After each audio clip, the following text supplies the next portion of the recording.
Bharat 10th largest से 5th largest economy बना है। हम अपने ब्रिलियंट माइंड्स को इनोवेट करने के लिए प्रोत्साहित कर रहे हैं। हमारे पास इकोनॉमिक स्ट्रेंथ है।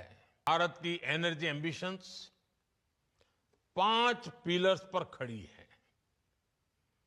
हमारे पास रिसोर्सेज हैं जिनको हम हार्नेस कर रहे हैं। दूसरा, हम अपने ब्रिलियंट माइंड्स को इनोवेट करने के लिए प्रोत्साहित कर रहे हैं। तीसरा, हमारे पास इकोनॉमिक स्ट्रेंथ है, पॉलिटिकल स्टेबिलिटी है। चौथा, भारत के पास स्ट्रेटेजिक ज्योग्राफी है जो एनर्जी ट्रेड को ज्यादा आकर्षक और आसान बनाती है। और पांचवा, भारत ग्लोबल सस्टेनेबिलिटी के लिए कमिटेड है। इससे भारत के एनर्जी सेक्टर में नई संभावनाएं तैयार हो रही हैं। साथियों, विकसित भारत के लिए अगले 2 दशक बहुत अहम है और इसमें आने वाले 5 साल में हम अनेक बड़े पड़ाव पार करने वाले हैं। हमारे बहुत सारे एनर्जी गोल्स 2030 की डेडलाइन के हिसाब से अलाइन किए गए हैं।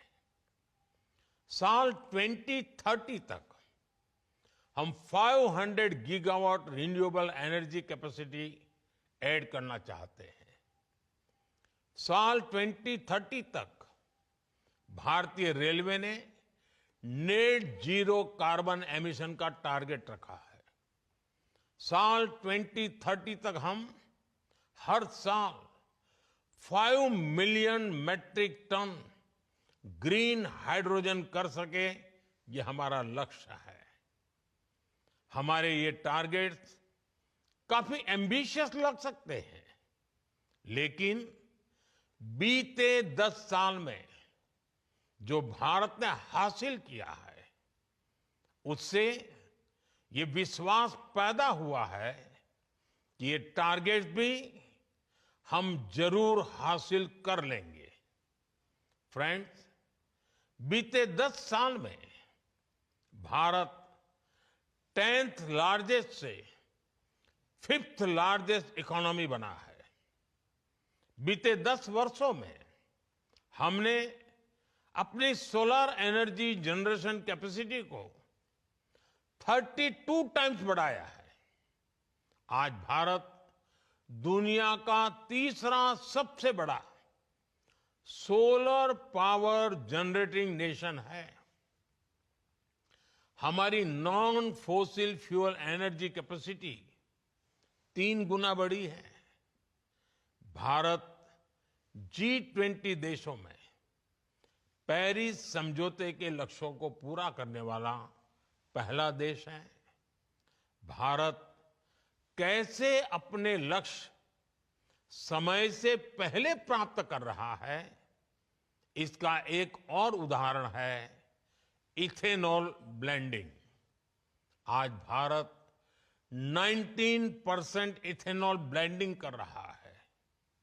इससे फॉरेन एक्सचेंज की सेविंग हुई है और सब्सटेंशियल फार्मर रेवेन्यू जनरेट हुआ है।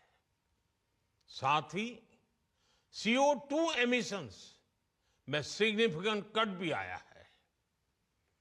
हम अक्टूबर 2025 से पहले ही 20% इथेनॉल मैंडेट अचीव करने की राह पर है। आज भारत की बायोफ्यूल्स इंडस्ट्री तेजी से ग्रो करने के लिए तैयार है। हमारे पास 500 मिलियन मैट्रिक टन्स का सस्टेनेबल फीडस्टॉक है। इंडिया की G20 प्रेसिडेंसी के दौरान ग्लोबल बायोफ्यूल्स अलायंस बना और लगातार एक्सपांड हो रहा है।